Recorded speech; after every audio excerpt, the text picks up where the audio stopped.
Students, आप लोग कैसे हैं। लॉकडाउन के समय घर के अंदर रह करके शिक्षण का सबसे अच्छा तरीका हमारा यही है कि हम YouTube के माध्यम से पढ़ें और अनावश्यक रूप से बाहर न निकलें, सुरक्षित रहें, अपने परिवार वालों को सुरक्षित रखने का प्रयास करें। तो बच्चों, इसी लॉकडाउन आज मैं आप लोगों के लिए क्षारक लेके आया हूं। क्षारक के कुछ सामान्य गुण और उसके बाद क्षारक के रासायनिक गुण, क्षारक और क्षार में अंतर को हम यहाँ पर इस वीडियो में समझेंगे। तो स्टार्ट करते हैं। तो क्षारक यानी कि जिसको हम बेस कहते हैं, तो बेस के सामान्य गुण क्या होते हैं। सबसे पहले अगर हमें कोई क्षार मिलता है तो हम उसको कैसे आइडेंटिफाई करेंगे, कैसे पहचानेंगे सामान्य रूप से, तो वो कुछ पॉइंट्स आप हैं, बहुत इंपोर्टेंट पॉइंट्स हैं, इनको आप देखेंगे। इनका स्वाद जो होता है वो कसैला होता है, यानी कि खाने में टेस्टी नहीं होते हैं। दूसरी चीज, इनका जो स्वभाव होता है स्लीपी नेचर होता है, यानी कि चिकने होते हैं। अगर हम इसको स्पर्श करेंगे तो हमको चिकने प्रतीत होंगे। ये तीसरी चीज है, अगर इसको हम लिटमस पेपर से आइडेंटिफाई करने की कोशिश करेंगे तो ये लाल लिटमस पेपर को नीला कर देते हैं।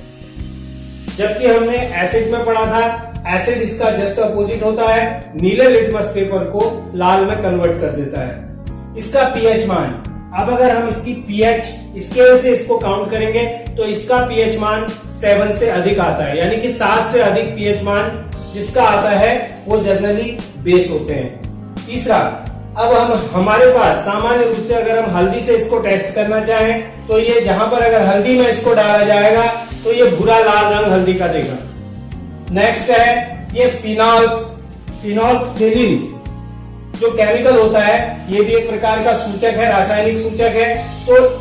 तो अगर इसमें हम बेस को मिलाते हैं तो ये इसके जो रंग होता है उसको गुलाबी रंग में परिवर्तित कर देता है। और इसके कुछ एग्जाम्पल हम देखते हैं, जैसे सोडियम हाइड्रोक्साइड कास्टिक सोडा है, KOH है, कैल्शियम हाइड्रोक्साइड है, सामान्य रूप से OH लगे रहते हैं, तो इनको हम कहते हैं कि ये हमारे क्षार है। उसके बाद दूसरी चीज, अब हम यहाँ पर क्षारक और क्षार में अंतर समझेंगे कि क्षारक क्या होते हैं और क्षार क्या होते हैं। क्षारक जो होते हैं सामान्य तौर से एक ही चीज है, लेकिन अगर उसको हम थोड़ा सा अंतर अगर उसमें देखें तो जो क्षारक होते हैं ये जल में घुलनशील नहीं होते हैं, यानी कि इजीली जल में आसानी के साथ नहीं घुलते हैं और OH आयन प्रदान नहीं करते हैं, यानी कि OH आयन प्रदान नहीं करते हैं। जल में अगर नहीं घुलेंगे तो OH आयन भी प्रदान नहीं करेंगे। तो हम कह सकते हैं कि जो क्षारक होते हैं ये जल में घुलनशील नहीं होते हैं, अर्थात OH आयन जल में घुलने पर नहीं देते हैं। जबकि जो इसकी जो क्षार वाली जो कैटेगरी है ये जल में घुलनशील होती है और OH माइनस आयन प्रदान करती है। नेक्स्ट हम आते हैं, सभी क्षारक क्षार नहीं होते। ये इससे क्लियर हो गया, क्योंकि क्षार एक विशेष कैटेगरी है जो जल में घुलनशील होती है। क्षार क्या है, एक विशेष कैटेगरी है, एक स्पेशल टाइप की चीज होती है जो जल में घुलती है, तो उसको तो हम कह देते हैं क्षार। तो इसका मतलब सभी क्षारक क्षार नहीं होते हैं। लेकिन अगर हम क्षार की बात करते हैं तो प्रत्येक प्रकार का जो क्षार है वो क्षारक का ही पार्ट होता है, उसको हम क्षारक के अंदर से ही लेते हैं। तो यानी कि जितने भी क्षार होते हैं ये क्षारक होते हैं निश्चित रूप से। तो इसके कुछ हम एग्जाम्पल देखेंगे, जैसे फेरिक हाइड्रोक्साइड है, क्यूप्रिक हाइड्रोक्साइड है। तो ये क्या है, ये जल में बहुत इजीली वियोजित नहीं होते हैं, यानी कि ये अलग पार्ट यानी कि OH माइनस आयन को नहीं रिलीज करते हैं। जबकि NaOH कास्टिक सोडा है, KOH है, ये क्या करते हैं, बहुत आसानी से OH आयन देते हैं। तो इसलिए हम इनको क्षार कहते हैं और इनको क्षारक कहते हैं। तो यहाँ पर क्षारकों के प्रमुख रासायनिक गुण जो इंपोर्टेंट रिएक्शंस हैं, सबसे पहले हम इसकी धातु के साथ अभिक्रिया को समझते हैं। धातु, कोई भी धातु हम ले लेते हैं जो रिएक्टिव होती है। तो जैसे हम NaOH एक क्षार है, तो इसकी रिएक्शन यदि जिंक के साथ करते हैं तो Na2ZnO2 बनता है, जो कि एक प्रकार का लवण है। इसका नाम होता है सोडियम जिंकेट और साथ में रिलीज करता है हाइड्रोजन गैस। एसिड भी क्या करता था, एक लवण बनाता था और हाइड्रोजन गैस को रिलीज करता था। सेम उसी टाइप से जो क्षार होते हैं ये भी क्या करते हैं, धातु के साथ अभिक्रिया करते हैं और एक लवण देते हैं। तो ये रिएक्शन बड़ी इंपॉर्टेंट है। NaOH की रिएक्शन यदि Zn के साथ हम करते हैं, जिंक के साथ कास्टिक सोडा की रिएक्शन करते हैं, तो हमको सोडियम जिंकेट मिलता है और हाइड्रोजन गैस मुक्त होती है। दूसरी हम रिएक्शन देखते हैं क्षारक की अधात्विक ऑक्साइड। अधात्विक ऑक्साइड यानी कि ये अम्लीय ऑक्साइड होते हैं। अधात्विक ऑक्साइड जो होते हैं ये अम्लीय ऑक्साइड होते हैं। तो क्षारक की क्रिया जब हम किसी अम्लीय ऑक्साइड से करते हैं तो वहां पर हमको एक लवण मिलता है और प्लस जल बनता है। तो जैसे ये बुझा हुआ चूना है CaOH का होल ट्वाइस, इसकी रिएक्शन CO2 कार्बन डाइऑक्साइड के साथ होती है तो कैल्शियम कार्बोनेट प्राप्त होता है हमको। ये रिएक्शन भी पहले आ चुकी है, ध्यान होगा आप लोगों को, और साथ में जल भी उत्पन्न होता है।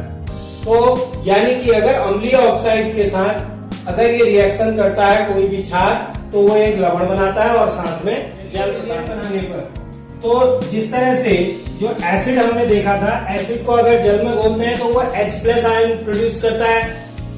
तो यहाँ पर अगर किसी भी क्षार को हम जल में घोलते हैं तो वो OH- यानी कि हाइड्रोक्सिल आयन प्रदान करता है।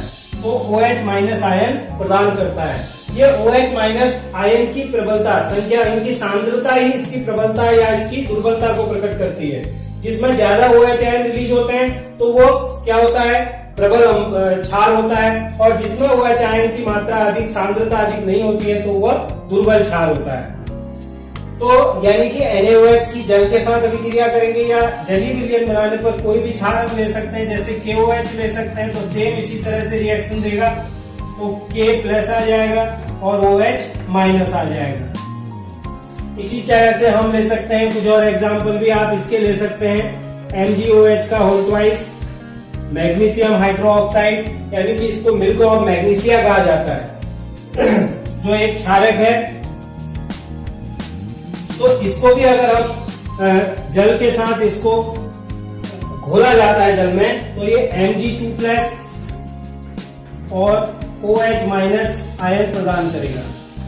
तो यानी कि OH- आयन प्रदान करेगा। तो कहने का अर्थ यह है कि किसी भी जो भी हमारे क्षार होते हैं अगर उसको हम जल में घोलते हैं तो वो OH- आयन प्रदान, और धातु हाइड्रोजन कार्बोनेट के साथ क्षारक किसी प्रकार की अभिक्रिया नहीं करते हैं। एक रिएक्शन हमने एसिड में पहले पढ़ी थी जिसको हम उदासीनीकरण कहते हैं, अम्ल और क्षार की अभिक्रिया।